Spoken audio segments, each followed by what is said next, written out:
Lobster, tiger চিংড়ি এবং স্কুইডের রিংয়ের মতো বিভিন্ন সামুদ্রিক খাবার দিয়ে একটি স্টু বানিয়েছি। এখানে টাইগার চিংড়ি, লবস্টার আর স্কুইডের রিং আছে। শুধু খাওয়া শুরু করার সামুদ্রিক খাবারগুলো আমাকে কাসাদো মারিসকই পাঠিয়েছে। মশলাপাতি কাটা হয়ে গেছে, আগুন জ্বালানোর সময় হয়েছে। কাজগুলো প্রস্তুত, এখন আমি সেগুলোকে চূড়ার মধ্যে রাখবো যাতে ভালো করে আগুন জ্বলে, কারণ এই ভারী হাড়ির জন্য অনেক তাপের প্রয়োজন হবে। সামান্য ডেন্ডে তেল দিন। এখন মশলাপাতিগুলো ভাজার জন্য, সামুদ্রিক খাবারগুলো রান্না করার জন্য এখন আগুনে দেওয়ায় পালা। বন্ধুরা, এই বিশাল জিনিসগুলো রান্না করার জন্য একটা বড় হাড়ি লাগবে। এগুলো তো বিশাল বড়, এগুলো ইতিমধ্যেই লাল হতে শুরু করেছে।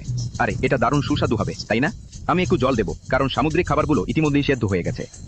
স্বাদের জন্য লবণ ও লেবুও, তাজা ভেষজ অবশ্যই দিতে হবে। সবাই, এই স্টুটা অসাধারণ হয়েছে। এই তো তৈরি হয়ে গেছে, এবার শুরু করা যাক। প্রথমে একটু ঝাল।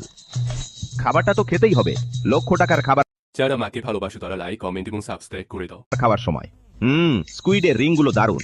টাইগার চিংড়ি তো কথাই নেই ভাই, সবকিছুই সুস্বাদু। এবার একটা লবস্টার খাবো।